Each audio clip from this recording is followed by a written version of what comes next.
Holy shit, finally. Oh my god. We're live. It would appear so. Please? Please, game? Oh god. Oh god.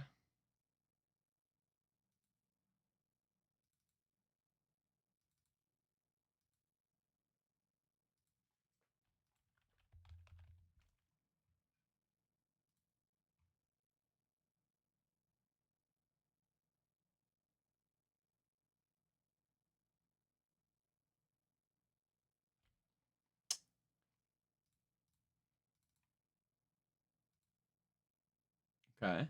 Chat's working. It's a good sign. My computer is doing the fun little thing where it doesn't load though, and everything goes gray, which I don't like, but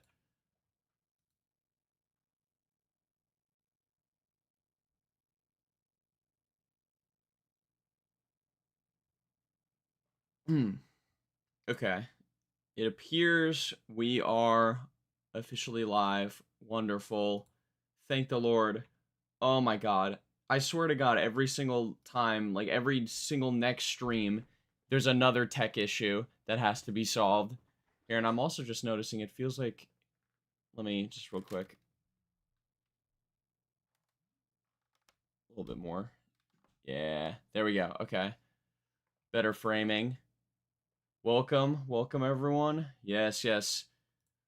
I mean, technically, I'm an hour and 4 minutes late. So I guess, I mean, we're gonna just say I'm 3 minutes late instead of an hour and 3 minutes late. But, yeah. You know, surprise, surprise. Logitech was being a major asshole to me. Still trying to find out how to fix that issue, but I think for the most part, I'm gonna have to just kind of wake up a little earlier. Um, and then, yeah. But okay, let's actually get started with the festivities. Right after I just post on that we're live. Live right now. Sorry, I'm late. I'm sorry.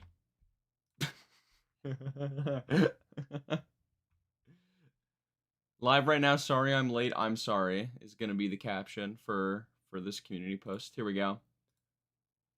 Boom. Okay. Wonderful. Okay. We can actually start now. Wonderful. Let's pivot to Album of the Year. Whoa. So, oh, it actually went down to a 71 too. First up, obviously, like it says in the community post, we're gonna be reacting to both the new CHARLI XCX and the new Strokes album, which you can see right here as well. Yes. And yeah, we're gonna start with CHARLI XCX though. So, let's just get. I mean, I guess I'll just do my intro now. Sorry, I'm also like reading chat while I'm trying to talk and it's not working. Because I saw Cracking, you said something with the Gracie Abrams fans. I did want to speak about that a little bit the last stream with Gracie Abrams. So for one, I did end up watching Fantana's review of the record after I streamed. And honestly, after watching it, I feel like I was pretty nice on the project compared to him at least. But also like I don't blame a lot of the Gracie Abrams fans that were in the chat that were a little upset because I did make the thumbnail. I completely forgot that this was the thumbnail. I made the thumbnail me like me doing the but like in a fucking like nightgown and like asleep.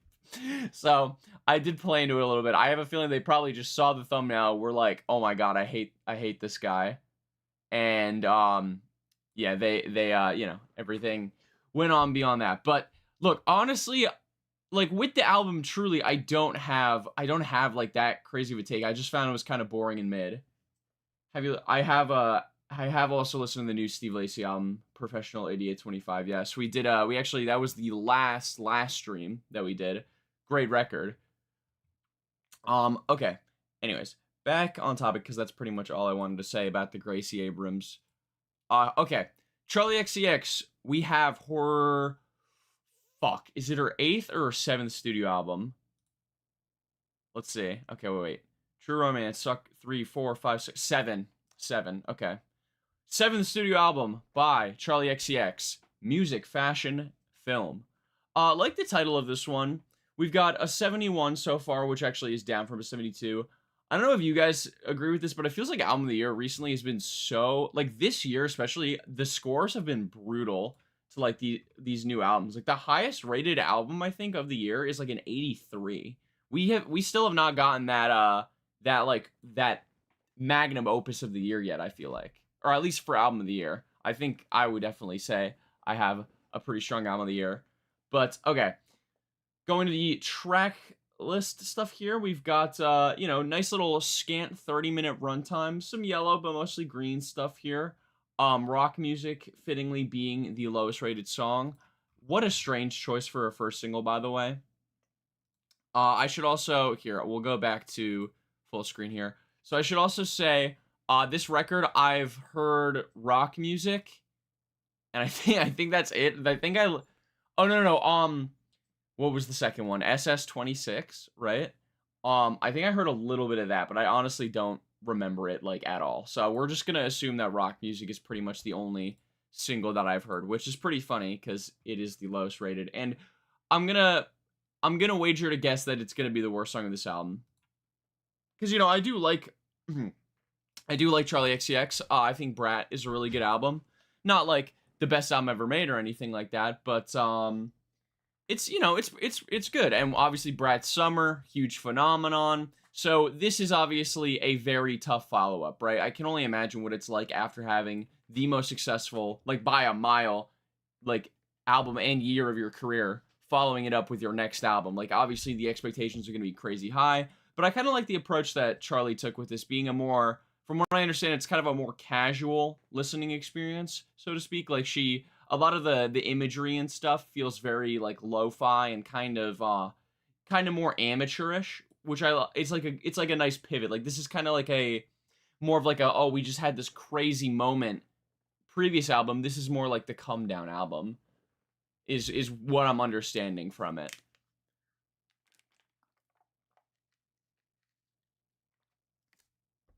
So, yeah, I mean, without further ado, let's just get started with, of course, the first single, Rock Music.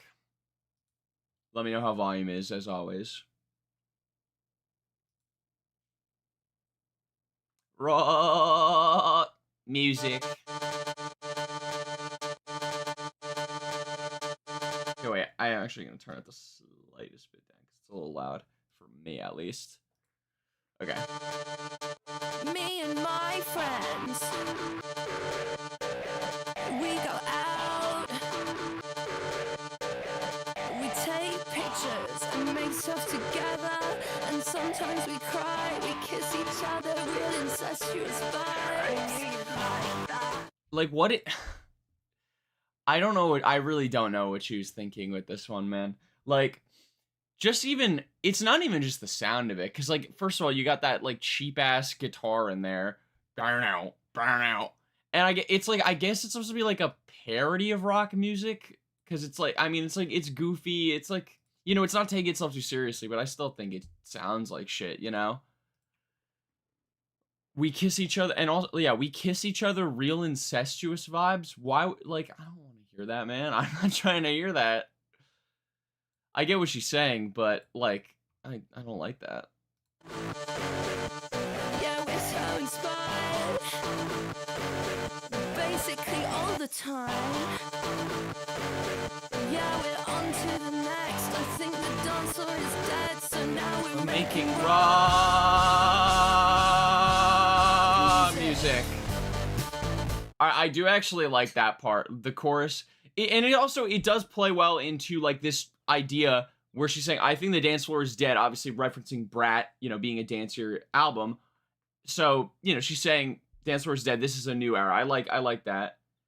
A buddy of mine told me Charli might have peaked and she's slowly going down in quality.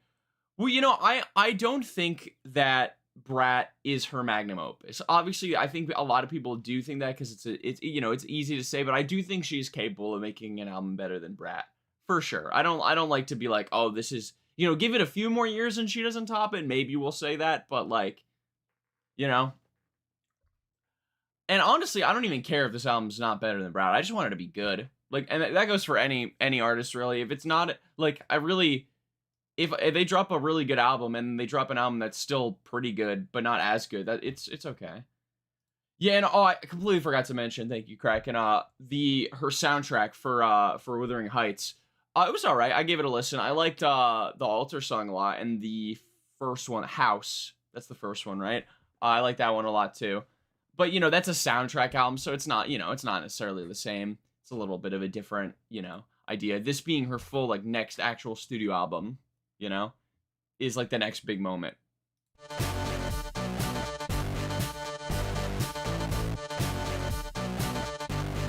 Wow, I'm really banging my head. I'm really hurting my neck. Oh yeah, no, I doubt we'll get Brad level popularity. That's like a unique moment in music history. Yeah, maybe jump off the stage. I hope they catch you today, but if they don't, it's okay. I think the dance floor is dead. Ready? So Now we're making raw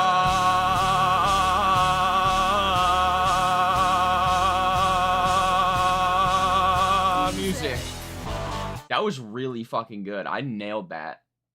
That was sick. I didn't think I could go that long.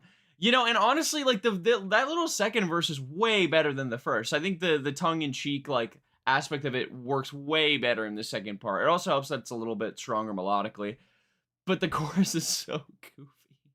And the production, I get what it's going for. It's going for more of like a, you know, it's like almost a rock, electronic, a little bit fusion kind of thing. And I also did see that some of the tags on this album is Indie-tronica. So I'm pretty curious, like, how that's going to appear. But it's like, I don't know, man. It's also really short, which I know is a weird criticism because I don't really like the song, so you'd think I like that it's short. But I don't know. I feel like there's potential here is what I'm saying, I guess. Just not really fully capped. What's the word? Fully captured, I guess.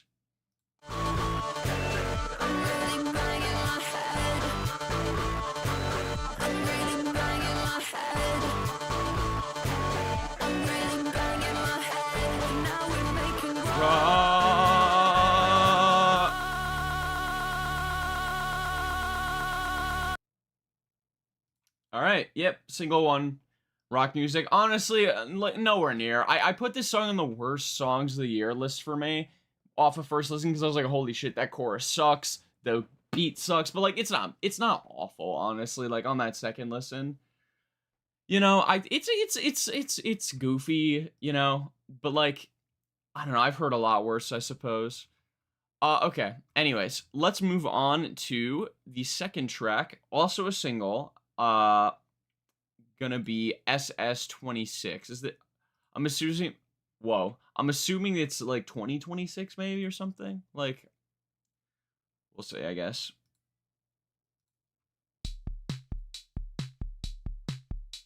Yeah, spring summer 26. Oh, I'm remembering now. Yeah. Spring, summer 26, when the world is gonna end, no hope for any fate. Yeah, we're walking on a runway. Okay, so sorry to pause so early. I do remember this chorus. I think I listened to the chorus and then the first verse, and then I like forgot to finish it. Something like that. Okay. So let's give this a full listen. I do remember liking the chorus though. Straight to hell, nothing's gonna save us, not music, fashion, or film. Spring, summer 26, when the world is gonna end, no hope for any. This gives me PTSD of my Pan Lab days. It's funny. Cigarettes, put 'em out. Can't believe the things I've done and I'm doing now. But I didn't do it, even if I did. No, it's not my fault. Really in her fishmonger / wall socket phase. I could, yeah, I mean, I actually, I like that comparison quite a bit. Because I was going to say, like, I do want to see, like, maybe we get a nice, cool combination here of, like, some nice rockin', like, guitar-based instrumentation with some electronic stuff in here. Because I do like that sound a lot, right? I mean, not necessarily Indie-tronica, right? But just, like, you know, balancing acoustic and electronic elements very finely. And I also like I feel like her performance here is way better at like a more kind of subdued vocal style, especially with this more like mellow production. That guitar line, especially in the chorus, I feel like works really well with the vocals of the chorus. Also like that we get a title drop, like an album title drop. That's pretty fun. My strategy and my heritage could give me quite the USP. Can't hide the fact I'd rather take the easy road. Yeah, I think I'll be alright if I look good in the clothes. Spring, summer, 26, when the world is gonna end, no home for any fit. Yeah, we're walking on a runway that goes straight to hell. Nothing's gonna save us, no music, fashion, or film. Spring, summer, 26, when the world is gonna end, no home for any fit. Yeah, we're walking on a runway that goes straight to hell. I know. That guitar in the back too, like the more distorted one, is really I think it really it adds to the whole like fullness of everything. I like it a lot. Honestly, kind of reminds me, funnily enough, of I don't know if it's a guitar in the new Quadeca single "Hell of a Time," but there's a little moment in the chorus where like you get this little like bassy bit of like guitar synth something, and it like you can feel like the whole thing like kind of expand, you know, like the bounds of the song kind of like expanding, you know. Okay, anyways, verse 2. That's completely unrelated. I'm just yapping. I was hacked. It got taken out of context, obviously, but I didn't do it. Even if I did, wrote a really good notes app apology. Think my apology. Okay, so yeah, I'm guessing too with because I didn't point it out, but the politics work as a press strategy line, she's talking about a lot of more like I mean almost kind of meta, or not meta, but like actual like aspects of being like a famous person, right? And she's kind of, you know, I do like this cheeky like, you know, I was hacked, it got taken out of context obviously. So she's like kind of writing from her perspective of like, let's say a celebrity that, you know, says something cancelable. They get you know, they get criticism for it, and then they do the constant. They either do the I was hacked or taken out of context. But I didn't do it even if I did, and then you know write an apology. I will be better. I blah blah blah, like, you know, notes app apology. Classic almost like Darvo tactics, right? With like deny, what is it? Deny, abuse, reverse victim, and offender. I don't think abuse is the A, but you know what I'm saying. Darvo, the narcissist playbook, because you know most celebrities are those, right? Could work as a press strategy, and my heritage could give me quite the USP. Can't hide the fact I'd rather take the easy road. Yeah, I think I'll be alright if I look good in the clothes. Spring, summer, 26, when the world is gonna end, no hope for any. Do you think she's referencing the Kamala's Brat tweet? I could see that. That was really unfortunate timing, man.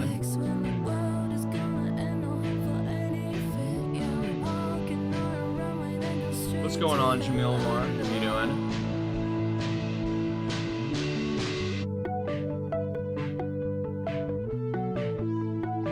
I like this little part at the end too.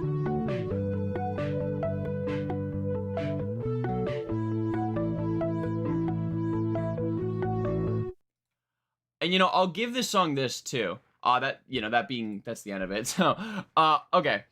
Like, I really actually do like this perspective that we're coming with here, or that Charli's coming with, where she's kind of like, it feels like she, after Brat, she's kind of taking a step back and kind of analyzing like the success of that album and the weird position that she is in currently with this album. You know, like she talks a lot about, like, she says the line specifically, where is it? And my heritage could give me quite the USP. And I was reading the annotation. I did not know this actually. USP is a business term for unique selling proposition or unique selling point. So she's kind of talking about a lot of like businessy stuff. Kind of reminds me actually of the Brat, like the mockumentary that they did, where like the whole like bit of it is like, it's like, oh, we have to capitalize on the popularity with all these like weird brand strategies. And it's very like, you know, like LA like influencer, like, kind of like, businessman energy kind of. And I like that she's kind of breaking that with not only like the sound of this album and like the kind of like quaintness of it, but also just, everything with the rollout and what she's talking about lyrically. So I think meta actually is kind of a good descriptor because like she's kind of referencing the position that this album has in her discography within this album, But yeah, I feel like very nice sound to this one. Way better than rock music for sure. I feel like this album is similar to Don't Tap the Glass, where she's having fun after previously releasing a monumental album. Yeah, I mean, honestly, that's a better comparison than I originally like reacted to, because like when I think of like a Tyler, I think of Igor as his brat, but I guess Chromacopia is definitely a project that I feel like that album definitely, and Igor did this too, but I feel like Chromacopia especially is what really like, now being a few years out from it, is what like really propelled him to like superstar status, because that's when he did that massive tour, and like, and obviously he was big before that, but like I feel like he reached a new level with Chromacopia. But yeah, this is like there should be a name for this type of album, because I feel like this phenomenon has definitely happened where the album post the magnum opus, like even what's like something like a past, like what's another good example? There's a lot, so I'm kind of blanking here. But I feel like that should be like a name for this like type of album. But okay. Let's move on to track number 3 now. This is the first one I believe is not a single. Yeah, cause, only like 50K streams, so that makes sense. Card Declined, also the longest track on the album besides the last one. Yeah, Melt My Eyes, See Your Future, with King of the Mischievous South, I agree. Oh, the King of the Mischievous South was a mixtape, to be fair. So I guess that's a little different. Okay, anyways, Card Declined. Yeezus, I would disagree, because I think Yeezus is better than Dark Twisted Fantasy. Vanisher and Life. Well, with Vanisher and Life 1, like, I don't know, because, like, is the argument that the album has to be, like, it just less grand, or just less good? Because I honestly think with how the singles are panning out, Life 1 is going to be better than Vanisher. That's neither here nor there, though. Oh, I just checked too. We got a part 1 and part 2 on this track. Interesting. Some shoes, I'll buy a smile. We got that distorted guitar again. Similar drums. Personality, a whole backstory. Yeah, I know what you're saying, like Let's go shopping.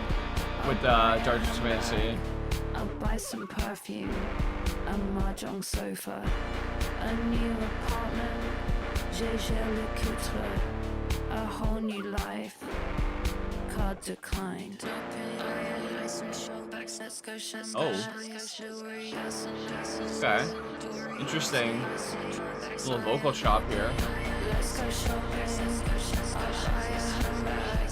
I'll buy some shoes. I'll buy a smile. I'll buy some jewelry. A personality. A whole backstory. Card declined. Let's go shopping. I'll buy a handbag. I'll buy some perfume. A mahjong sofa.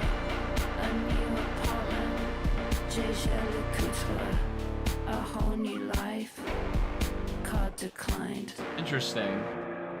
Okay, so this one I think is getting into like, right, saying, trying to buy stuff to, kind of change your perspective, I suppose, or like kind of, maybe like a money doesn't buy happiness kind of thing. Because I think the idea is she's trying to buy stuff, right? She physically buys stuff, but she's also trying to gain new stuff, new like emotional stuff, I guess. Like, because like she says, I'll buy a smile, I'll buy a personality. Like, obviously you can't, these are things that you can't buy, but she's thinking that by buying these physical things that it's going to change these other things that are inside, but ultimately the card gets declined. Which, I mean, I don't know, that's definitely, I mean, I guess ultimately that's kind of a generic read of it, right? Because, money can't buy happiness is a very, very much a topic that's discussed in a ton of media, not even just music. But I do like this imagery of like, buying all these things, and mahjong sofa, I'm not even gonna try, but I like how card declined is the way of saying like, oh, this won't work, right? I think that's a nice little neat bow, way to wrap up the themes, I guess. Sorry, I feel very unconfident today. I don't know why I'm like stuttering and like feeling like my. I think after the Gracie Abrams, it took a hit on my my music reviewing ability.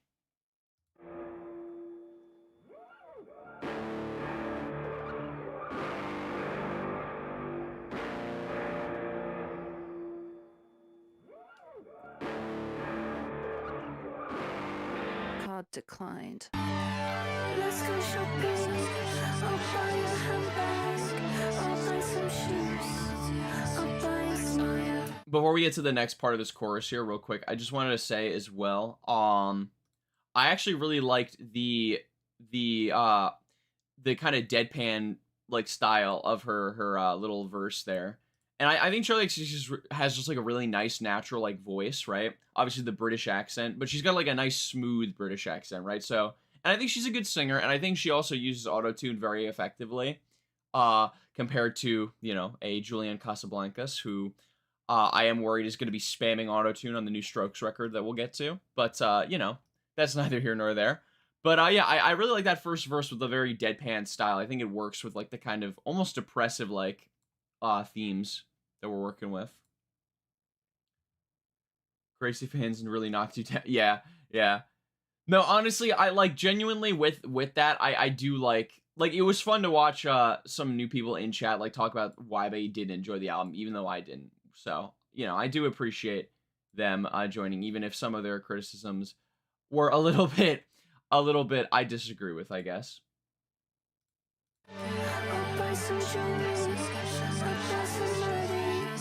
Oh, so this is the transition to part 2, I'm realizing.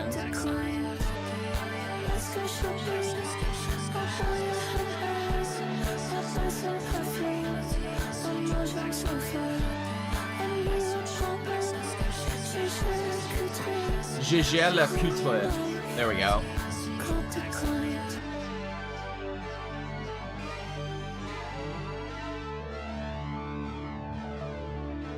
Kinda late for a part 2, huh? I mean, we only got like a minute left.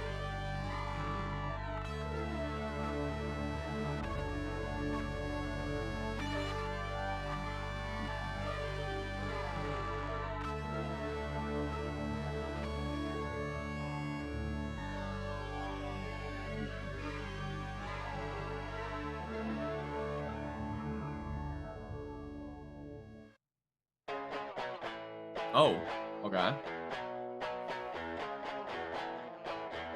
Sorry, I'm just reading now. The outro of Card Declined interpolates the B-side of the seventh album, which is this album. I don't know why it's worded like that. The first single, that of which being I Keep Thinking About You Every Day and Night off of Rock Music's B-side? What? So, this is a part of a B-side of the rock music single. Is it like a physical exclusive or something? Because I don't see this track anywhere. Oh, that's kind of weird. Whatever. I keep thinking about you every single day. I keep thinking about you every single night. Thinking about you every single day. I keep thinking about you every single night. Sounds a lot better than the previous track, so I'll tell you that much. Got some nice energy here.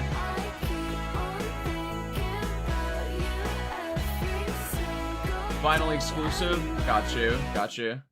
That's what I figured. I liked it. I mean, that was a really nice sounding. That was honestly the best sounding part of the song. Lyrically speaking, this track, right? Card Declined. Like it a little bit less than Spring Summer 26 for sure. And production wise, it felt a little bit too samey to the previous. I definitely think that this is gonna be the theme of this album here. You know, some distorted guitars, some kind of basic, like, you know, little drum patterns and like some electronic stuff in between. And yeah, I mean, it's like, you know, it's all right. It just felt a little bit slow in moments, especially with this being the longest track. Yeah, let's cut the good sounding song and keep rock music instead. Yeah, I'm wondering like how weird rock music is going to be as like the intro by the time we're done hearing this entire album. you know? Because it already feels like it stands out of place and in not a great way. But, okay. Let's get to track number 4 now. The final single, I believe the 4th single. Yeah, because we got rock music, Ring Summer 26, Wink Wink, and then Camera. This is also the highest rated song in the album. Camera. My camera, please focus. Thank you. Let's go.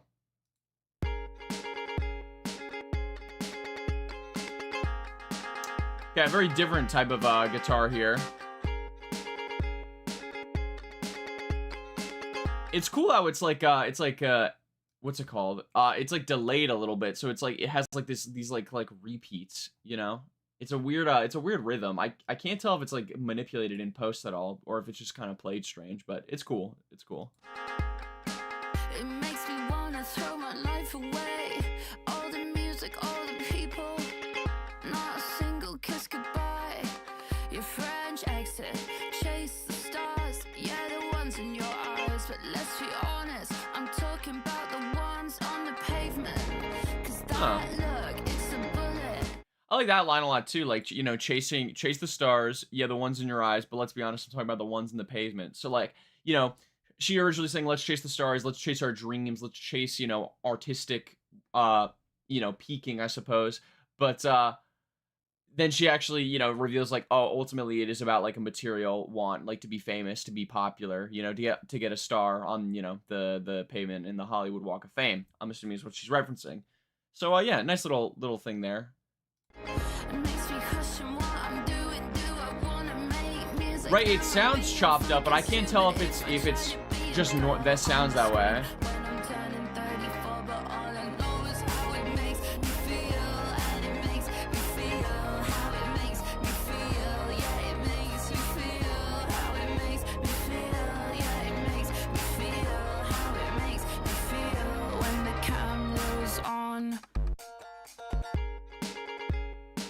So that's our chorus here. I'm gonna read the annotation here. I will say shout out Genius for this one, because the Genius annotation stuff I think is actually really strong here. Charlie lives almost in this weird dichotomy through this track. While she craves the exhilaration coming from something daring and cutting edge, she too wants to cast her life away due to the public scrutiny that comes from trying to present yourself in a light adverse to the normative. What the fuck? So okay, she's basically saying that she, on one hand, the fame can get very overwhelming, but on the other, like, that's what she desired growing up, right? And she also wants to be, you know, bold and daring and push the boundaries of what's acceptable and what's, like, considered normal of a pop star, right? So, which I like that, like, because Brat, again, like, I think a lot about Brat, and weirdly enough, this is going to be a crazy pivot, but with Steven Hillenburg, R.I.P., with SpongeBob, because he went into that show not expecting it to become what it did. He was just kind of making a silly little goofy show about underwater creatures with a little silly sponge, and then it becomes the biggest show, the biggest animated show, like, of all time, within, like, a series of, like, a year. And then you have, like, millions of people that know your work and enjoy your work, and I cannot imagine what that does to your brain, because, like, I don't know, your relationship with your art is, like, everyone's relationship with the art that they make is very personal to them at the end of the day. Of course it is, especially with music, right? But, so for it, Kendrick said, I'm going to be talking about some deep shit. For that, like, stuff, that little, like, thing that you were, like, let's say you were just making in your house so casually, you know, spending, like, all this time working on this, and you're like, oh, you know, it's a little passion project of mine, and then it becomes the biggest piece of media in the world for, like, a moment, right? And you're like, wow, this thing is no longer mine now. Now this is like for the masses. And I think maybe that's what she's feeling with like Brat. Because Brat, ironically enough, is an album that really leans into her earlier sound and was very inspired by like what the kind of stuff that she was listening to growing up, right? With, you know, obviously like UK bass and like drum and bass, excuse me, and like garage stuff. And, like, those crazy, like, club rave scenes in the UK, right? Charlie said in an interview, I remember her saying she wasn't even sure if Brat would be like, never mind a whole cultural moment. Yeah, that's what I mean. Like, where you're making something and you're not even necessarily making it for other people. You're making it for yourself because you're like, hey, this is what I want to channel, and then it becomes so monumentally successful that you kind of I can only imagine how overwhelming that is, right? And then you're left with, oh well, shit, what do I do now? I've achieved pretty much everything I've ever wanted to, at least like commercially and like culturally. How am I gonna follow that up? You know? And honestly, I'm really liking that this is the approach that we've gotten with this album. It's gonna, I think, be a very interesting. It's gonna hold an interesting position in Charlie's discography when it's all said and done. I think, especially a few more albums down the line. Anyways, enough yapping. Let's finish this one up. It makes me wanna throw my life away, 'cause I feel different on the mark. Something new and undiscovered, and something kind of violent. Daring to fail and being ugly. I'm inspired and alive, 'cause all I know is how it makes me feel. And it makes me feel how it makes me feel. Yeah, it makes me feel how it makes me feel. Yeah, it makes me feel how it makes me feel when the camera's on. Yeah. Is she saying I'm inspired, that it makes me feel inspired when the camera's on? Maybe it makes me feel inspired. It also makes me feel overwhelmed. Like it's kind of the dual thing, the good and the bad of being, you know, present, and the camera obviously representing, like, you know, being famous and like being like recorded and having like being parts of like a piece of media essentially. It makes me feel how it makes me feel. Yeah, it makes me feel how it makes me feel. Yeah, it makes me feel how it makes me feel. When the camera's on, I can be anything I wanna be. I agree. And This is a I really can strong feel one, things Kraken. I don't normally feel. Yeah, I can finally be totally honest. It's like I'm looking down the barrel of a gun. Fucking shoot me. I don't feel embarrassed. Oh no. All right, I shouldn't have laughed at that, but it was just, I don't know. I saw the ad lib and I figured it was gonna be a little more like reverb, and it was just as dry as the previous line. That was pretty funny. Damn, that's a it's funny, but it's sad, man. Like she, you know, she's really talking about some, like, it's very blunt, you know, like sympathy is a knife, like why I want to buy a gun, why I want to shoot myself, but like, damn, like yeah, she seems very overwhelmed and not in a good place with how she feels with this camera. Even if I suck, I'm always craving an experience that feels dangerous. And maybe this is it, maybe it's what I need, 'cause it's the only way to feel like I'm not actually me. Why? Holy fuck! Sorry about that. Why does Charlie keep talking about shooting herself? I'm genuinely concerned. Well, I think, okay, I don't think, granted, you know, we don't know her, but I also don't think that when she says, like, because she also said it's like I'm looking down the barrel of a gun and then fucking shoot me. It feels a little bit tongue in cheek to me, again, because I think Charlie is, you know, about that kind of deadpan, kind of dry humor delivery. And I really, oh my god, holy shit, I'm so sorry. I don't know why. I feel like something's stuck in my throat. But okay. Like this outro here, I like a lot because it kind of wraps around the whole idea of the camera, where she says maybe it's what I need because it's the only way to feel like it's not actually me. So she's saying I put myself out there. I do all these crazy daring things in front of the camera to kind of escape myself almost. Jesus Christ. Okay, I think I got it. But yeah, that was a really strong one. I think I liked Spring Summer 26 a little bit more, but that's definitely another like for me. Sound-wise was pretty nice. The chorus especially, I feel like, built into a really cool place. The outro was a little, I mean, but I get it. It it wraps around well. Oh my god. Okay. I think it's just because I'm yapping so much. I need a fucking cough drop, man. Wait, let me see if I have any actually. Oh no, I don't. God damn it. Okay. Track number 5, 2007. Whew, okay. Okay. Hold up. All right, real quick. I'm gonna mute and just kind of, I'm mute and turn off my camera, and I'm just gonna cough really loud and get it out. Be right back. Fuck, I didn't mute.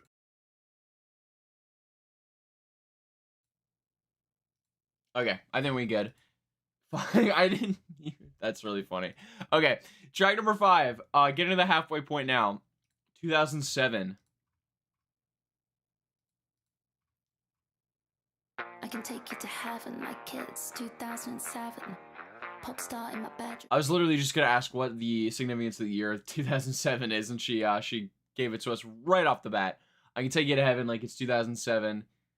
Apparently, for what seems like forever in the spotlight, it'd be easy to see Charlie as a Londonian Hannah Montana. So therefore, it's easy to see why Charlie could idolize music, a pseudo form of heaven, especially in 2007, a year before she released her first official mixtape.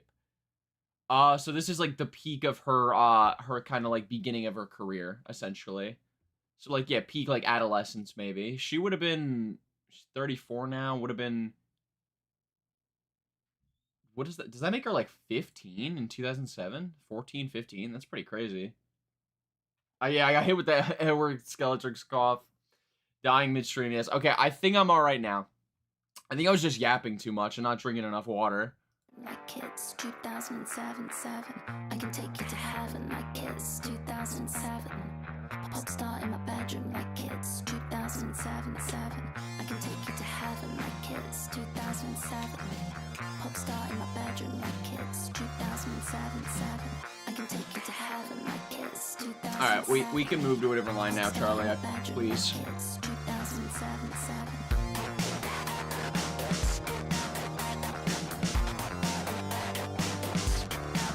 Nice drums here. I really like these drums. I was actually gonna say, like, these last few tracks have made me think that maybe the biggest reason that this album isn't, like, getting super high scores is that while the lyricism and, like, the topics, I think, are pretty well done, and it's an interesting perspective. I think sound-wise, maybe, although it makes sense for it to sound like this, obviously it's a pivot from Brat. The acoustic stuff, I feel like, works with his more personal writing style. But I also think it can get a little bit just, you know, not exciting enough, right? And I get it. It's the come down from Brat, the crazy production, like these insane moments of like deep, like EDM, hard style, like almost like house stuff too. And, you know, this going for the more acoustic thing is fine, but it feels like a lot of the instrumentation is a little bit bland in moments. But I you know, I think these drums are pretty solid.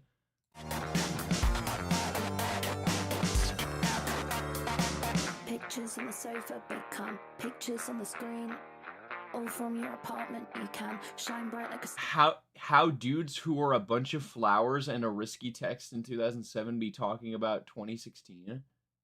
What is that? I'm sorry, what does that mean? I saw the message or critic, and I don't understand.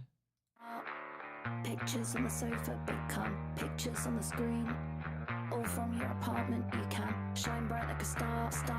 I can take you to heaven. Oh, okay. Nice little snare. We're back to the chorus, though. Okay. I can take you to heaven like kids, 2007. Pop star in my bedroom like kids, 2007. Cool little like vocal thing in the back too. I like that.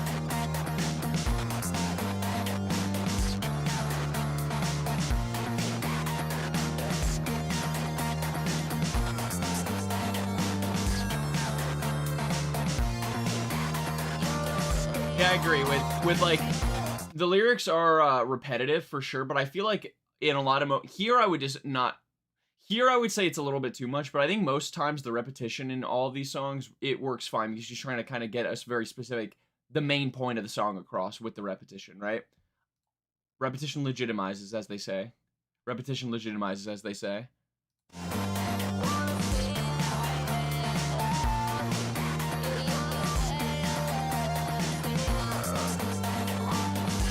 This breakdown here at the end is really nice too. Built to a very nice place. Feels very nostalgic too.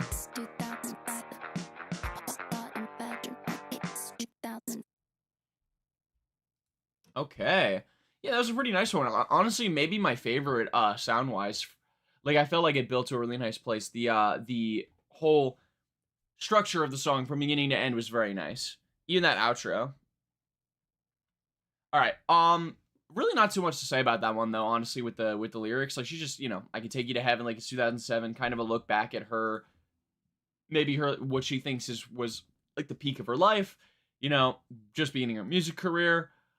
We do have this verse here, pictures on your sofa become pictures on the screen. All from your apartment, you could shine bright like a star. So maybe she's getting at like, I mean, she could just be kind of saying shit here, but I'm guessing she's getting at maybe like how that was the beginning of an era where like you could really become a famous person just from your house, like with the rise of the internet. Could be something. But yeah, I mean like it's all right. Nice little nostalgic look back, I guess, with some nice instrumentation. Let's get to track number 6 now though. I'm afraid. This one I have a feeling is going to have a lot of stuff to chew into lyrically.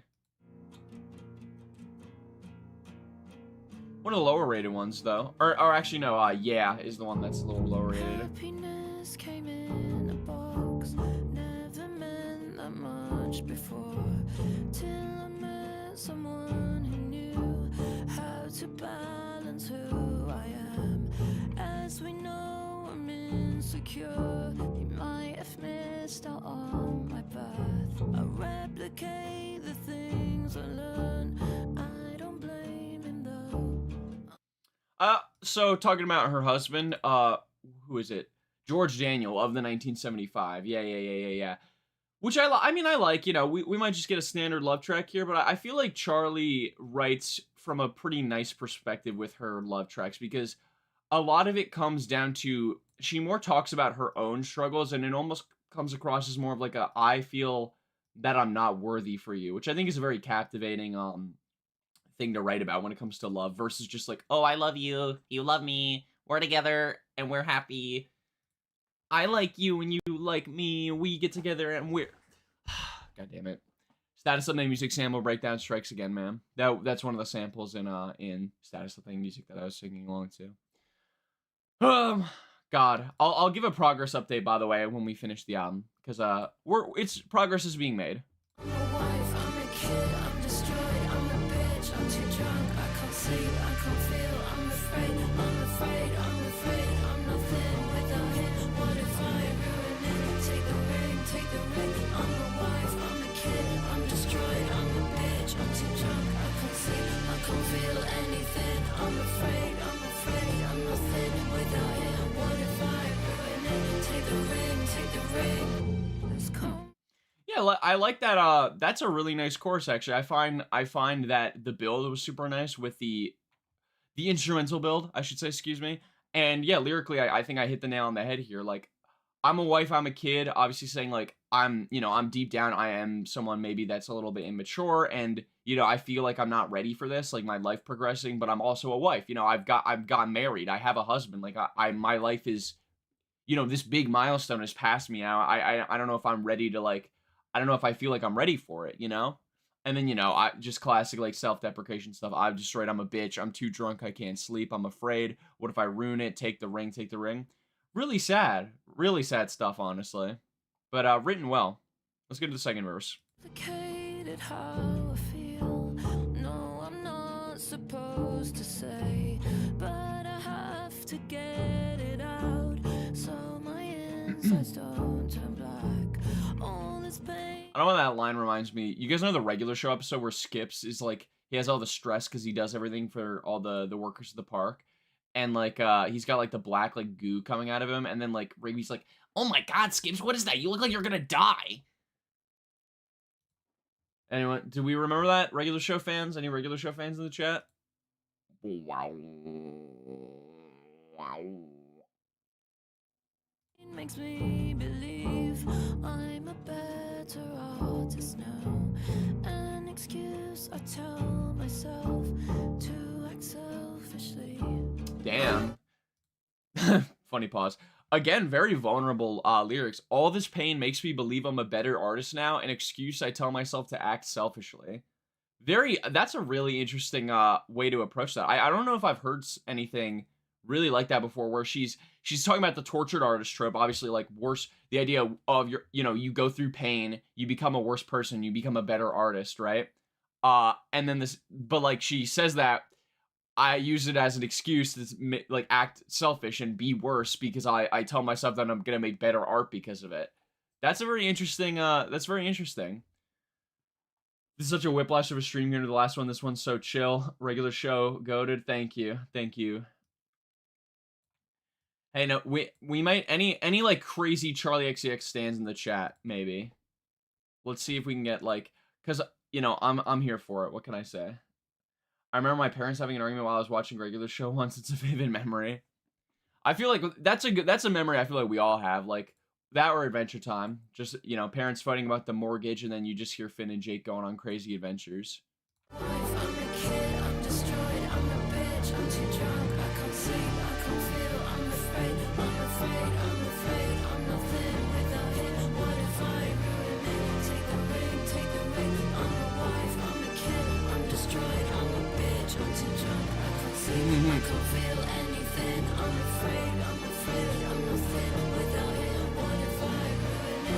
I get that we were saying Kraken though, because I feel like I wasn't articulating myself great with the Gracie Abrams.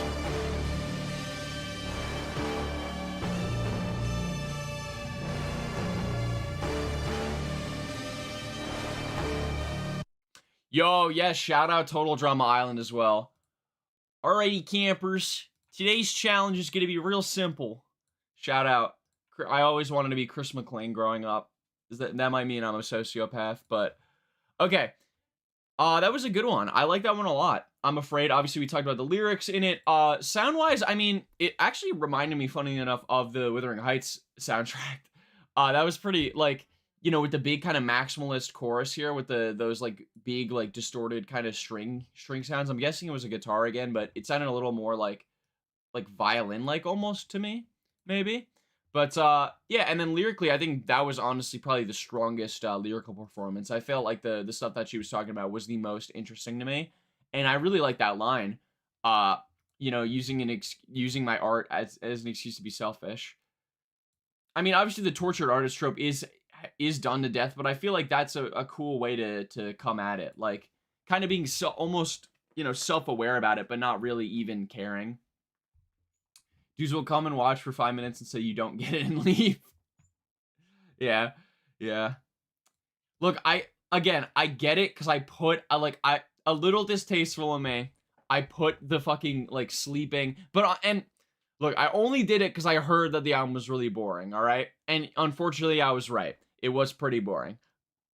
But yeah, I get it. Like, I'd get pretty rage baited too if it was like I don't know, if like a JPEG Mafia or like a Steve Lacy like reaction, and then it was a picture of the person reacting sleeping. I would get kind of rage baited, I'm not gonna lie. All right, anyways, track number 7. Yeah. Second loader straight on the album. 69. Nice.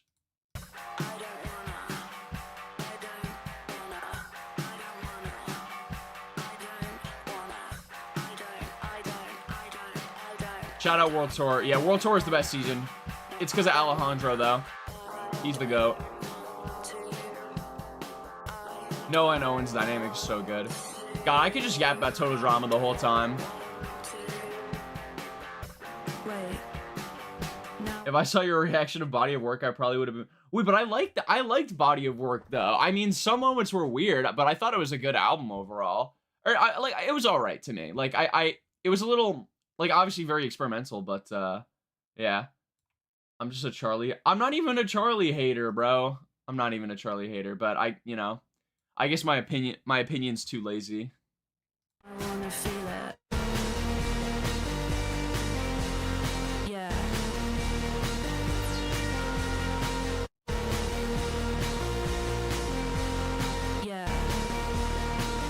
Now I wanna feel it. Alright, can I actually say something crazy? I actually really like the production on this one. I don't know why this one's so low rated. I mean, maybe it's just like there's nothing lyrically at all. Because it's just, I don't wanna, now I wanna, yeah, I wanna feel it, I wanna. But, like, I feel like sound-wise, this one's pretty cool.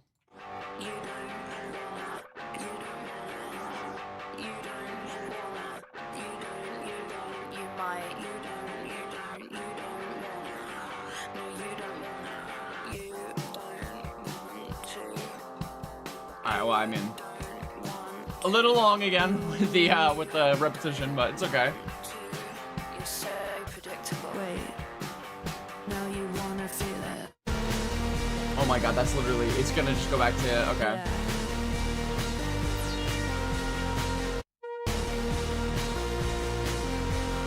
Yeah. Yeah. Now you wanna feel it. Yeah. I haven't listened to a lot of clipping, so I don't know if I can agree or disagree here with the clipping Edward Scallop Church comparison. Also, yeah, like, why is this the best production on the album here? Am I crazy to say that this is like the best moment sonically? That chorus is super nice. It's just yeah. But I like the contrast to everything, the big grand like chorus, and then everything's quiet, and then she says yeah, and then it like swells back up. It's cool. It's cool. You're waiting for an IOU ad lib to pop up. Yeah, and it's like this little slowdown here is fun.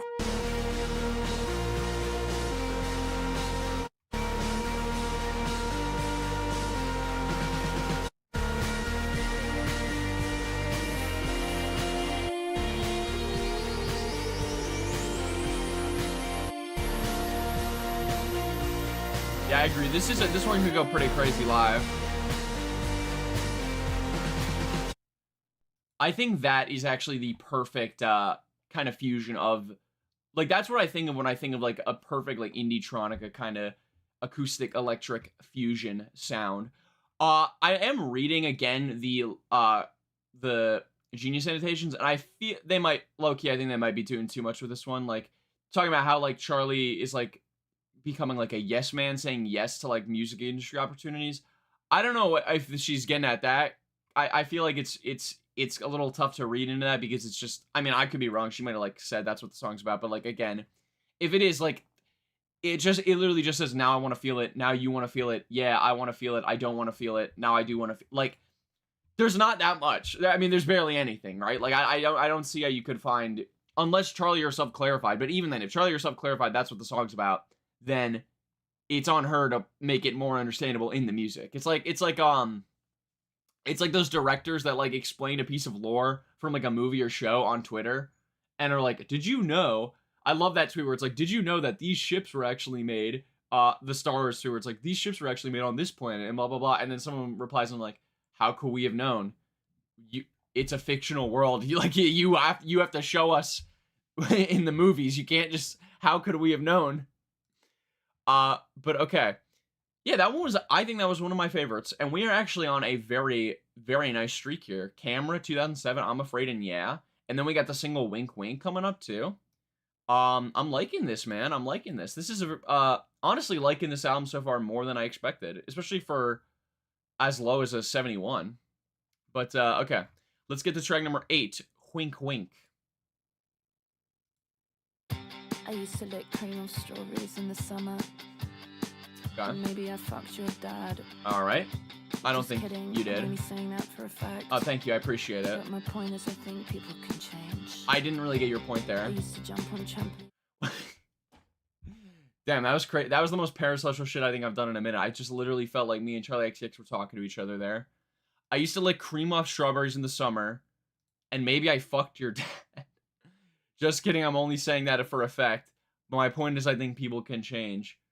So, okay, you know, that's kind of fun. That's kind of fun, actually. I like that. With no underwear on. Yeah, Gooseworks. No, Yeah, just sweat Gooseworks trousers. is a big offender. Do you get me? No, you don't get me. Wait, also, what the fuck did she mean? I used to jump on trampolines with no underwear, and now I basically just wear trousers. I'm guessing that's more of like I used to be, you know, like disregard social norms. Like I used to be like more whimsical as a child, and now I just wear pants because I'm a lame adult. Interesting way of putting that, but Get me? No, you don't. It's the truth, and I gotta be honest. I'm not a wow, nice. Oh yes, Yes, I remember this one. I think I listened to the chorus of this one in like an ad or some shit. Yeah, because I remember the chorus. Yeah, maybe Charlie X is watch. Charlie XCX, I'm talking to you right now. If you're watching, how's it going? Do you want it? Charlie XCX, if you're watching, let me do my my Charlie XCX impression for you. Okay. Cocaine. Okay, here we go. That's my Charlie impression. It's the truth, and I gotta be honest. I'm not a bad girl anymore. Wink, wink, wink, wink. It's the truth, and I gotta be honest. I'm not a bad girl anymore. I promise. It's the truth. See, it's funny I say that, and this whole song is about, you know, not being actually like, you know, the 365 party girl that she was being in Brat, like, you know, saying she's moved on for that. But what I just cringe. Thanks. I thought it was pretty good, but that's okay. I guess I'll just never do that again. Way to drag me down, man. Way to drag me down. You know, I thought my Charlie XCX impression, I've been working on it for a few months now, and you know, tirelessly, but you know, I guess I'll just fucking quit forever. I'm joking. It's okay. But yeah, I guess though the wink wink is being like, you know, she's not the bad girl anymore, but like she kind of is, like she's like maybe lying about it, but she's just not representing that aesthetic anymore, right? This is a good chorus though. Very catchy. I think guitars are pretty rocking. Some nice large guitars. Just a British person impression. No, but she has like that cleaner, cause like you could do like a Manchester like higher up British accent, or then you could do like Liverpool like deep like British accent, right? All right, that was pretty bad. I'm sorry. You guys feel free to cringe at that one, but you see, there's differences in British accents. You could do like the Paddy Pimblett, Liverpool kind of style, or like the SD Kid. You could do the more posh kind of like Charlie version. It's a spectrum, you know. I wanna go faster. I wanna go faster. My friend Rostam told me I dress like a slut. So now Sorry, it's just the spoken word delivery of these verses, and just the things that she's saying. Like, this is very funny, intentionally so. Well done, well done. PC. I don't know why you don't believe me. I don't know why you don't think you could be an angel girl. No, you don't get me. No, you don't get me. No, you don't get me. No, you don't. It's the truth, and I gotta be honest. I'm not a bad girl anymore. I promise. It's the truth, and I gotta be honest. I'm not a bad girl anymore. Wink, wink, wink. It's the truth, and I gotta be honest. I'm not a bad girl anymore. I promise. It's the truth, and I gotta be honest. I'm not a bad girl anymore. Wink, wink, wink, wink. And people can change. Nice. Really short tracks here, but I feel like the length isn't that crazy. Also, did anyone catch I accidentally just put my finger in my mouth? That was disgusting. Yeah, but like I feel like the only thing with this one I wish was maybe that the verses, like obviously they are a little spoken wordy, right? They're funny. I think the first verse is good for that. I think the second verse should have had an actual like proper cadence, you know, or maybe a little bit of melody in there. But other than that, really nice song. Very good chorus. Probably the catchiest on the album, potentially. Like, I mean, Spring Summer 26 was also really catchy. But, like, this is definitely one that, like, feels the most, could be the most, like, for sure, like, popular played one. And I get, you know, it's a single, so I get it. Okay. Let's move on. Now that we are done with the singles, let's move on to track number 9, Persona. I have a feeling this is going to be a little bit of a deeper kind of, you know, more lyrically focused one. Whoa. Sometimes I wonder if you realize the way you come across. It's kind of crazy.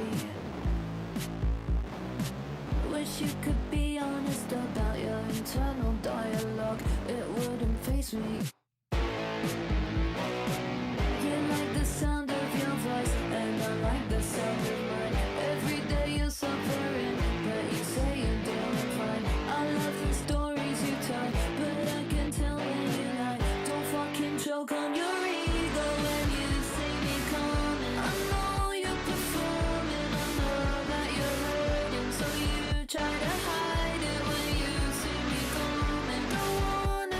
Less strong chorus here, in my opinion.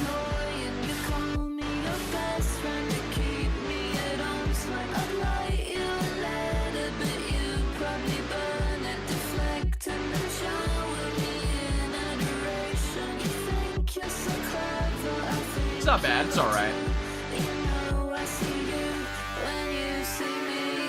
Alright, sorry, let me just get Genius back up. That was alright. Yeah, I mean, like, chorus is not as strong, at least compared to Wink Wink, so it's a little weird being right next to it. And honestly, I'm not really getting a lot out of it lyrically. Like, sometimes I wonder if you realize the way you come across. It's kind of crazy. Wish you could be honest about your internal dialogue. It wouldn't faze me. Is she, like, doing a thing where she's talking about herself? Or like, her like, the real Charlie is talking to her CHARLI XCX persona, maybe? Don't choke on your ego when you see me coming. I know you're performing. I know that you're hurting. Maybe it's like, you know, it's like her deep, like, inner self is battling with her outer self kind of thing. Maybe. Yeah, it's likely she's speaking about herself in third person.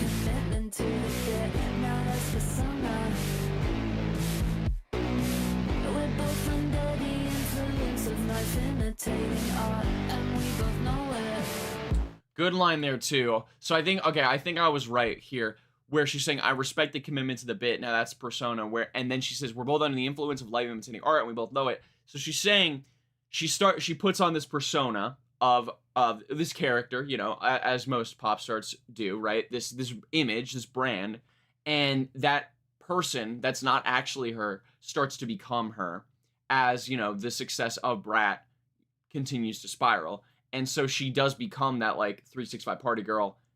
And it kind of goes back to, like, what she's talking about in Wink Wink, where she's like, I'm not actually that person, but, you know, like, it's kind of me, but it's not really me. You know, I'm playing it up.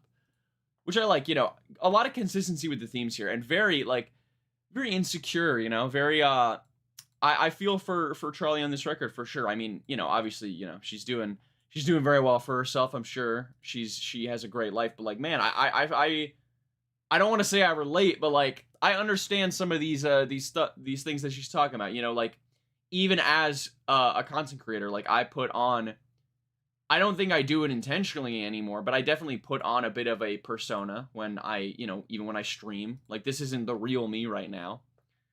Hello, me, meet the real me.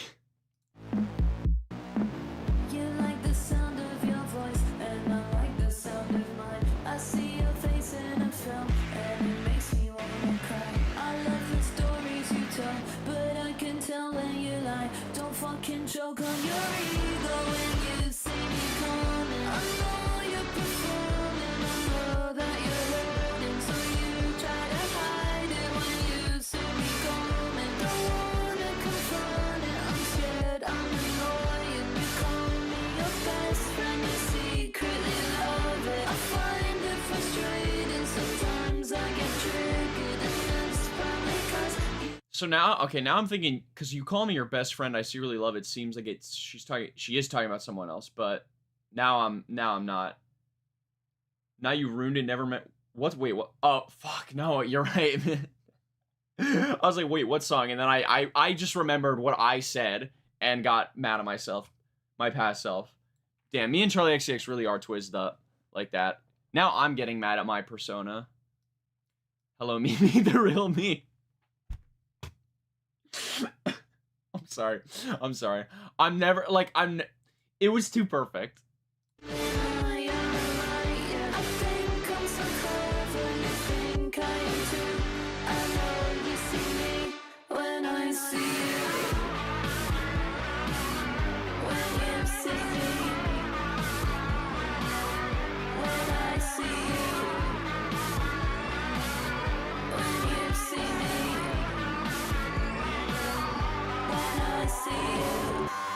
Strong outro.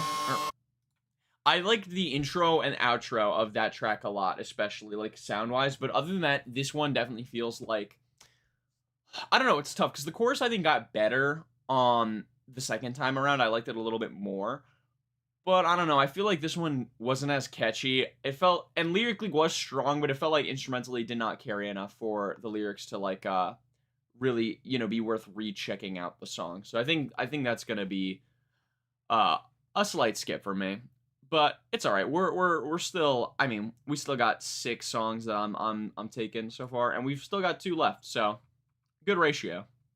Let's get to the penultimate track now. Magic Metal Montana. I'm guessing Hannah Montana, maybe Magic Metal Hannah Montana, because she also referenced 2007. I remember the Genius Annotation. She also, for some reason, the Genius Annotation also mentioned Hannah Montana. I guess did it come out in 2007? I'm guessing. Let's see what we're in for with track 10. Let's go. I don't know why I said it like that. Take on Me. What the hell? I was just about to da da da da da da da da da. No, I shouldn't even say that. This is just the most like this is just like the classic 80s drum pattern. Like even Blinding Lights uses this drum pattern. And then the hi, yeah. That's okay.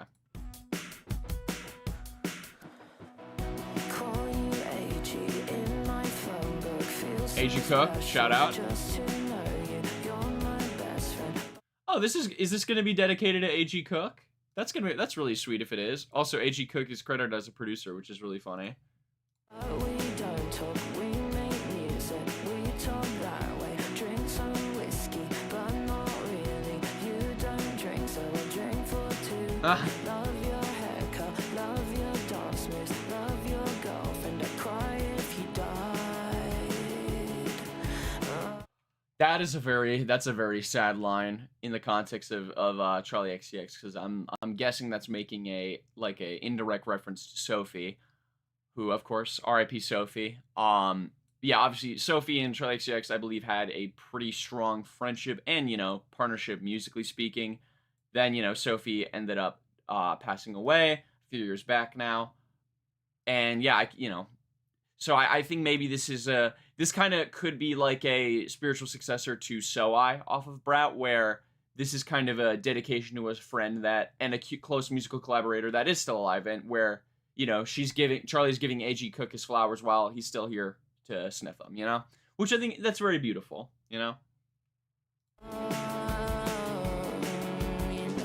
speak my language, but we're different. You like old things, magic metal, and Montana. I want you. Oh, it's Montana the state, actually. Okay, not Hannah Montana. Never mind. With only child stuff, we're the same. I'd be nothing without you. I think you taught me, I think I taught you. You believe me. This is really sweet, man, honestly. Like I really like how this is it's a love song, but it's platonic love, It's just like, hey, dude, I love you, bro. I appreciate everything you've done for me. I hope I've been able to do stuff for you in our friendship, and I'm happy we have this dynamic. I'm grateful you're in my life.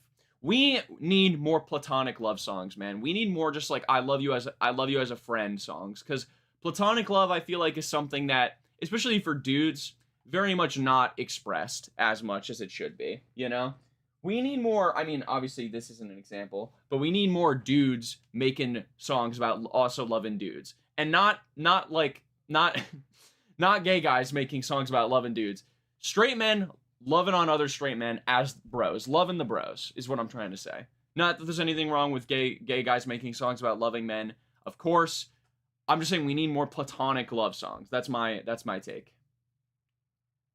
I feel bad when I diss Big Fish Theory because I don't like it with Sophie. Did Sophie produce Big Fish Theory? That's actually I did not know that. That kind of makes sense, but I have to disagree. I love the production. Men and women can also be friends. Yes, let's get that clip out there. Men and women can also be friends. Men and men can also be lovers. I believe you. Thank you so much. I don't even know what I'm fucking saying anymore.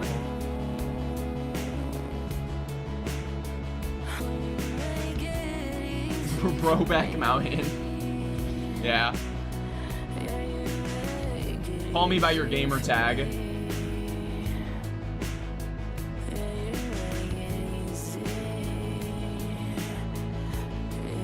We've energy slowed down a little bit here. I kind of wish we kept the fast-paced drums, but I still like this little chorus here.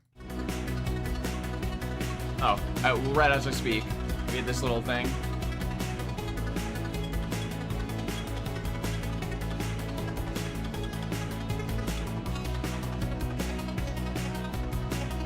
Yes, I do remember Kendrick being featured on it, but I did not know Sophie produced it. Big Fish Theory is great, though, in my opinion.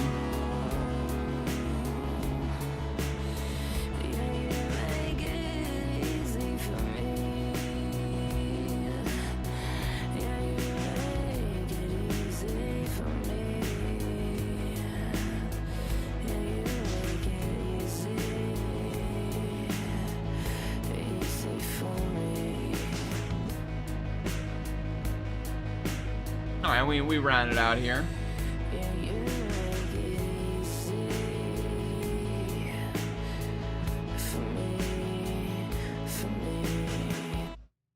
Nice. All right, so I will be honest, I felt like the chorus lost a little bit of the energy that the song was building up to. I think this song could have done better with maybe a bigger, more like loud kind of, melodic chorus than this more like low-key kind of just you make it easy kind of thing, right?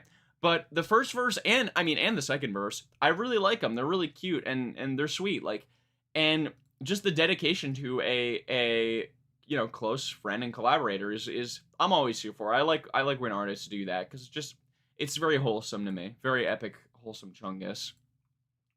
But yeah, I would say even with my criticism of the chorus, that's probably my favorite track in the album. I think, unless this next one tops it, obviously. But yeah, like I also think, what was I gonna say? Oh yeah, the production just in general, like the production on this song, I should say, excuse me, is it's I was joking about it, but like I really like the kind of two-step, really fast pace like drums, and the guitar in here was really nice, and it was very somber almost, which I felt like fit the themes of the song, even though it wasn't really necessarily a sad song, but it was a cool dynamic, I guess, is what I'm trying to say. I really don't know what I'm trying to say, honestly. Let's get to track number 11 now, the final track on this album, and by far the longest track on the album, No One Lasts Forever, featuring David Cronenberg. She got a random guy to collab with for this last song. I'm assuming you're joking about it being a random guy. Right? It is a little weird, though, that it's because I would have expected it to be Scorsese, because Scorsese's on the cover, right? But Cronenberg, obviously another, famous director.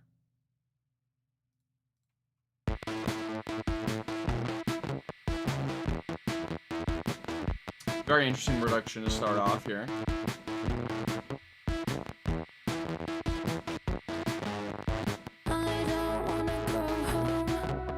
I did not realize he's still alive.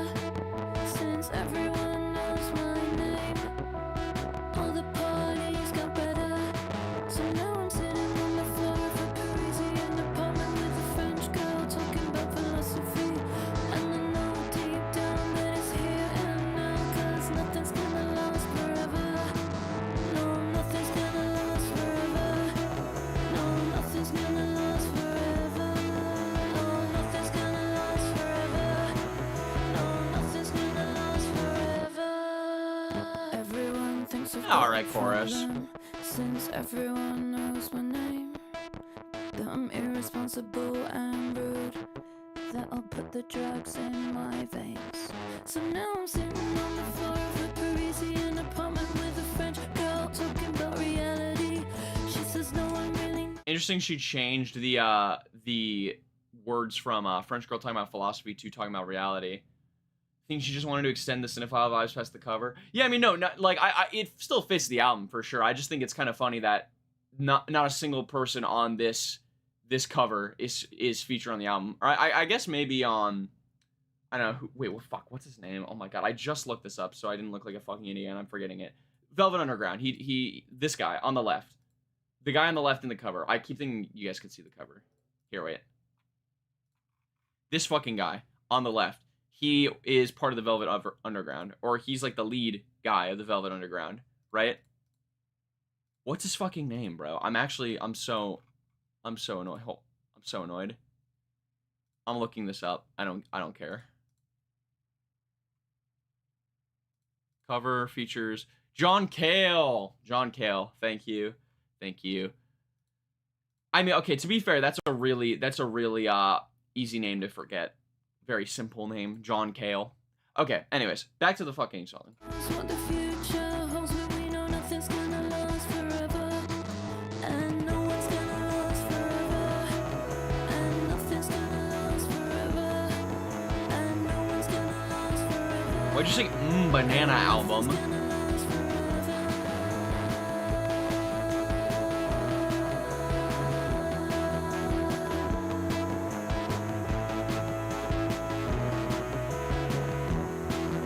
He was on Wuthering Heights. Yeah, he was on House, right? Scared of anyone, 'cause nothing's gonna last forever.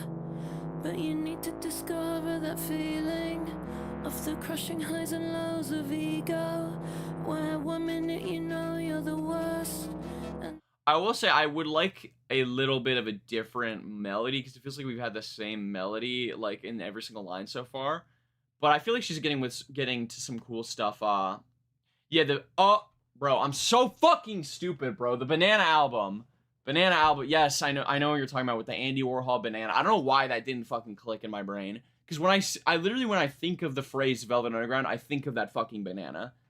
I don't know why that didn't click. I see what you're saying. Dude, oh my god. Okay. I don't even remember what I was saying now. Lyrically. Crushing highs and lows of ego, where 1 minute you know the worst and the next you know you're better. Like, I feel like this is a good wrapping of the themes so far, which I like. And then kind of just essentially saying, hey, none of it matters. None of us are going to last forever. Let's try to live the best life we can without thinking about all of this, like, extra bullshit, right? That's what I get out of it, at least. The next minute you know you're better than everyone. Oh, better than everyone in the room. But know that nothing's gonna last forever. And you're not gonna last forever. Nothing's gonna last forever. Nothing's gonna last forever. Nothing's gonna last forever. I would disagree with the Wuthering Heights. I think this one has been significantly better.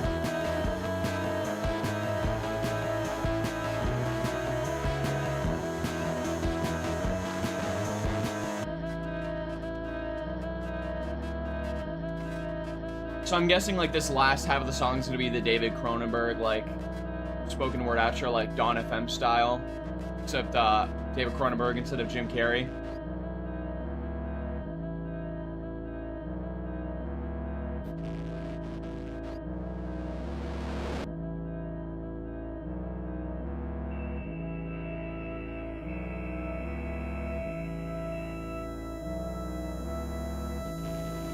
Any second now. There we go. Sidewalk, Did I just fucking call it or not, man?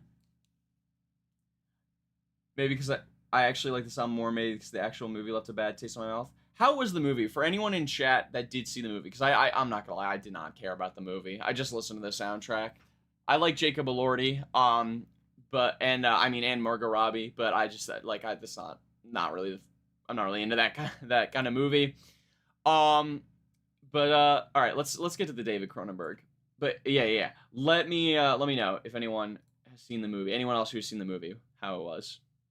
Think about art at all. I thought about people. I thought about life. Yes, sure. But Okay, wait. Actually, I want to read the context behind this outro here first. In a podcast interview with Tape Notes, Charlie revealed the speech was taken from an hour-long conversation she had with Cronenberg about a near-death experience he had. Okay, interesting. And that's why I like being close to my house. Somehow that was comforting, even though it makes no sense, you know. But no, I wasn't thinking about art, and I wasn't thinking about art as endurance. I remember you was conflicted, misused in your immortality, influence. You know, Sometimes I we did can the talk same. about immortal artists of various kinds, and it can turn out that yes, some artists have created art that has really survived thousands of years, and that's fantastic. But experientially, for them, they are dead, they are gone, they are not experiencing that. These are true things, and thank goodness for them, I really feel. And you hear me assuring you that oblivion is freedom, they are dead. Interesting. We're getting to an outro here now. That was very poignant from David Cronenberg. For a guy who, with the movies that he's made, he actually is a very articulate fella. And I mean, no, not to say his movies are bad. They're just fucking gross. So I kind of figured he'd have like a kind of messed up freak mind, but and, you know, maybe he does. But this strikes me as the kind of guy who's very like, this does not sound like the kind of guy who would make something like The Fly or Scanners or something like that, right? But I really do like what he's getting at here. You know, talking about because you know, as an artist, and this is something I think about a lot too with YouTube, especially because like as far as I know, my videos as long as YouTube doesn't die, but as far as I know, like my videos are gonna be up like for the next fucking hundreds of years. Everyone's videos are, right? What's it gonna be like hundreds of years from now? Are people still gonna watch shit like this? Like, and yeah, it is true that we have like pieces of art that are thousands of years old, right? But those artists that made them, they don't know that we still have that, right? Like they kind of even think that their art dies with them, right? And like it is kind of like it does kind of wrap around to like this idea of like what's it like to experience, what's it like to have art that does become popular and you're not there to experience it, you know? Kind of like the Van Gogh effect, I guess. Van Gogh, I should say. And I really like this last line. It's very sad, but oblivion is freedom, you know? To be one with nothing is what the annotation says. But yeah, very poignant. I like that that outro a lot. I honestly kind of want to reread it in my own time, try to see if I can get a little bit more out of it. But all right, let's let this sorry, good interlude. Let's let the actual outro run, because this is considered the outro apparently. This part. They are gone. No one lasts forever. They are dead. They are gone. No one lasts forever. Yeah, it's just gonna loop. Huh? No one lasts forever. They are dead. They are gone. No one lasts forever. They are dead. They are gone. No one lasts forever. They are dead. They are gone. No one lasts forever. They are dead. They are gone. No one lasts forever. They are dead. They are gone. No one lasts forever. They are dead. They are gone. No one lasts forever. They are dead. They are gone. No one. There's like 30 more of these left, by the way. We'll run it a little bit more, but if it just keeps doing this the entire time, I might just like end it early. Last forever. They are dead. So we got a whole other album to react to after this, man, and it's longer. No one lasts forever. They are dead. They are gone. No one lasts forever. They are dead. They are gone. No one lasts forever. They are dead. Bro, there's just like some creepypasta shit, bro. They are dead. They are gone. No one lasts forever. I know, yeah, beautiful closer, man. Like, we're really happy, good energy. No one lasts forever. They are dead. I'm feeling really positive after this. No one lasts forever. They are dead. They are gone. No one lasts forever. They are dead. They are gone. No one lasts forever. All right, no, honestly, not to get too philosophical here, I'm gonna pull out some Joe Bart philosophy here, but like, genuinely, there is a level of positivity here and a level of beauty in the fact that no one lasts forever. I think, I mean, it's pretty well documented, but I feel like immortality it would be a curse, right? Like, there is something beautiful about life being finite, right? CHARLI XCX.exe. You just gotta do CHARLI EXE. Sonic.exe or Sonic.xex. They are dead. They are gone. No one lasts forever. They are dead. They are gone. No one lasts forever. They are dead. They are gone. No one lasts forever. Oh, this literally is like analog horror shit. They are dead. They are gone. No one lasts forever. They are dead. Okay, there we go. Nice. Nice little synth thing at the end. Okay, so final track there, obviously a lot more of like an outro, interlude kind of thing at the end, but I felt like the part with actually Charlie's verses and chorus is pretty strong. Nothing Gonna Last Forever. I mean, a little repetitive, but I like what she was talking about. It wrapped up the themes well, I found, I should say, not I find, past tense, please. Yeah. So that was Music, Fashion, Film by CHARLI XCX. I was pleasantly, this was a pleasantly enjoyable experience. I was pleasantly surprised by how much I ended up liking this. I find that the biggest issue with this record, we'll get that off the bat right now, is the production. It's not bad. It's not bad at all. I would even say, for the most part, it's okay to good. I do think, though, that it falls into this space where it's a little bit too samey across every track, where the instrumentals get kind of boring. And I also think a lot of the time, the more quaint, low-key production doesn't really do Charlie any favors when it comes to her deadpan delivery. Obviously, they complement each other, but I think overall it leads to an experience in some of these songs where you're like, man, I kind of wish we could just get to the nicer, like, chorus part. but I also get why it's done, because obviously this album, it's a very, again, it's a very unique position in Charlie's career, and I think this album functions best as a time capsule to that, which I do appreciate, and I actually think that this is one of the best albums I've heard that does tackle these ideas and this what's it, like, this time frame of artists, because like every artist has this moment in their career where it's the time after the magnum opus, right? It's like, what do I do next, right? And so this, I feel like Charlie captures that feeling and that a lot of those ideas surrounded with that very well with her lyrics, whether it be with Spring Summer 26, getting where it like kind of starts with a little bit of those themes, rock music. I honestly think that song, like, I'm kind of not even perceiving that that's a part of this album. Camera, obviously talking about, getting into the themes of her and her on-camera persona, which is kind of tackled a little bit more in Wink Wink and Persona. You do have some like moments where it's like it could be doing a lot more lyrically, like with Yeah, but even then with something like Yeah, I feel like production ends up carrying that track. And then you even have this nice little closer with Magic Metal Montana, obviously excluding the last track, the penultimate track, where it almost feels like in I'm Afraid, Charlie relies on her husband a lot for these insecure moments, and in this moment in I'm Afraid, it breaks where she kind of starts feeling insecurity around not necessarily her marriage, but more just herself within her marriage and where she's at in her life. And then it almost feels like the A.G. Cook dedication track is like a, hey, like, I appreciate you for supporting me. Like, I appreciate you for supporting me in these moments. And the support even comes through, ironically enough, in kind of a meta way with the production that A.G. Cook did on this album. She's literally physically supporting her by making music with her, but also emotionally supporting her as a good friend. Cool little parallels in there. CHARLI XCX is actually a lot smarter than people give her credit for, I would say. And I think that this album, if you really dig into it, I think it actually has a lot of cool little lyrical gems in here.